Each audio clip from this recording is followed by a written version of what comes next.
Jeep restoration.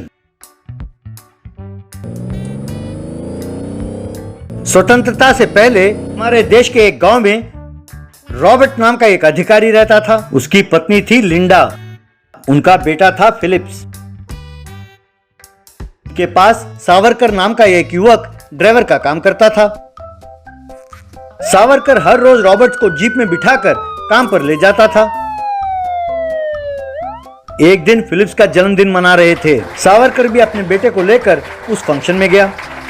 जब Philips cake काट रहा था तो सब happy birthday to you, happy birthday to Philips कहकर गा रहे थे। बाद में रॉबर्ट्स ने फिलिप्स को एक मिनी जीप गिफ्ट में दिया। माय डियर सन, इस जीप को मैं लंदन से मंगवाया। इसका बैटरी का पावर बहुत ज्यादा है, इसे ध्यान से चलाना। सावरकर, बेटे पे नजर रखना। यूं फिलिप्स हर रोज उस जीप को चलाता था तो सावरकर और उसका बेटा उस पर निगरानी रखते थे। एक दिन सावरकर के देखते देखते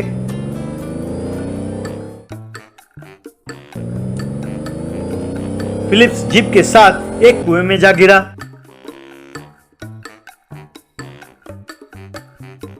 सावरकर ने तुरंत कुएं में छलांग लगाई।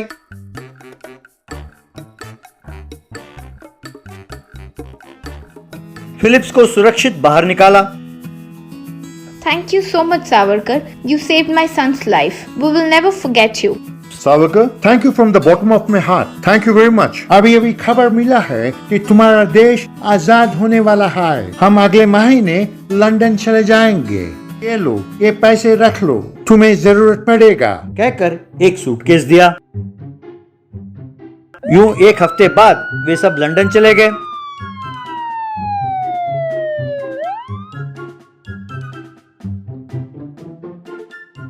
सत्तर साल बीत गए।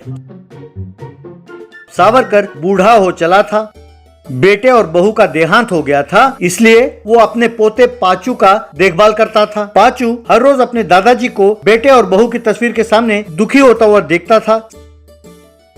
हे भगवान, इस नन्हे से बच्चे के माँ बाप को तुमने छीन लिया। कल अगर मुझे कुछ हो गया तो इसकी देखभाल कौन करेगा? ये तो अनाथ हो जाएगा भगवान। यूं सोचकर दुखी होता था।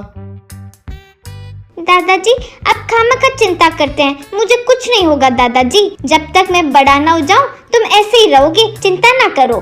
पाचू के स्कूल में कई धनवानों के बच्चे भी पढ़ते थे। वे सब हर रोज मिनी कार में आते थे।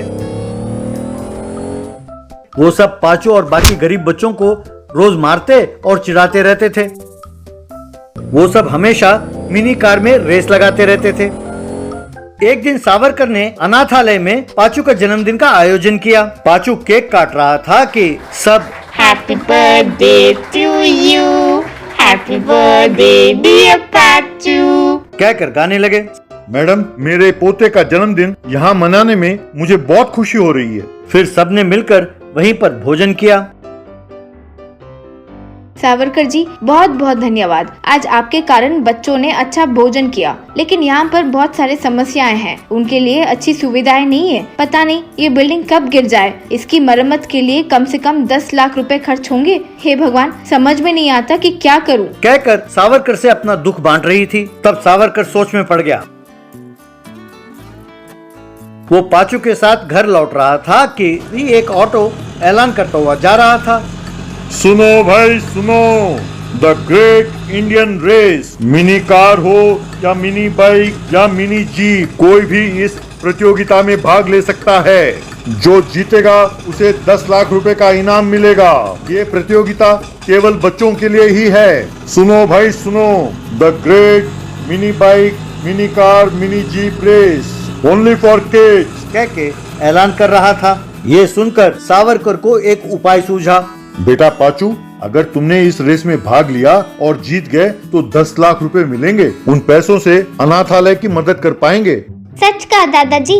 पर दादाजी, ना मेरे पास बाइक है, ना कार, ना जीप, तो मैं कैसे भाग ले पाऊंगा? चिंता ना करो बेटा, चलो मेरे साथ, मैं तुम्हें बताता हूँ कि क्या करना है।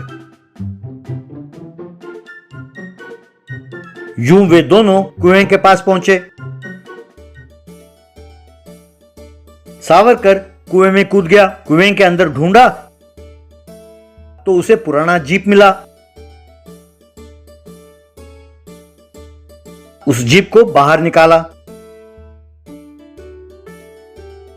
फिर मेहनत करके उस जीप को एकदम नया बना दिया। बेटे, मैं जिस ब्रिटिश ऑफिसर के पास काम करता था, ये उसके बेटे की जीप है। तब का जीप अब तक महफूज है, तो मुझे बड़ी हैरानी होती है। चलो अच्छा ही है, तुम्हारे लिए एक नया जीप तैयार हो गया है। इस जीप की मदद से यदि तुम प्रतियोगिता जीत गए तो 10 लाख रुपए मिलेंगे। ऐसे क्या तुम्हें विश्वास है कि तुम ये प्रतियोगिता जीतोगे? दादाजी, एक अच्छे काम करने के लिए ज्यादा सोचना नहीं चाहिए। यदि जो काम हम करना चाहते हैं वो अच्छा हो तो भगवान की भी कृपा हम पर बनाई रहती है। चलो उन घमंडियों को सबक सिखाते हैं। बाद में प्रतियोगिता के लिए गाड़ियां सब तैयार थीं। पांचू को देखकर बाकी सब बच्चे हंसने लगे। बाद में रेफरी ने सीटी बजाई और प्रतियोगिता शुरू हुई। सब गाड़ियां रेस लगाने लगीं।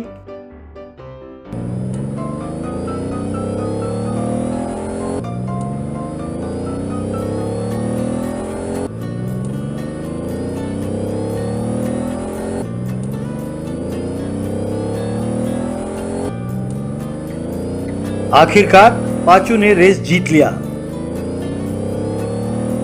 जज ने उसे 10 लाख रुपए का इनाम दिया।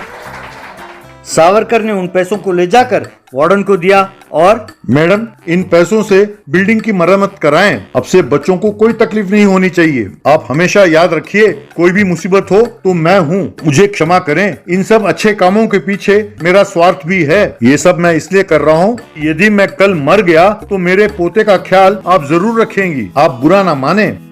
सावरकर जी, मैं जानती हूँ कि आपका दिल कितना साफ है। आप पैसे दे या ना दे, हम हमेशा बच्चों की सेवा के लिए तत्पर हैं। मेरी हमेशा यही प्रार्थना है भगवान से कि आपको कुछ ना हो और आप यूं ही 100 साल तक लंबी उम्र तक जिए। तब सावरकर और वार्डन ने एक दूसरे को प्रणाम किया। पांचू उस मिनी जीप में सारे गांव का चक्कर लगाने लगा।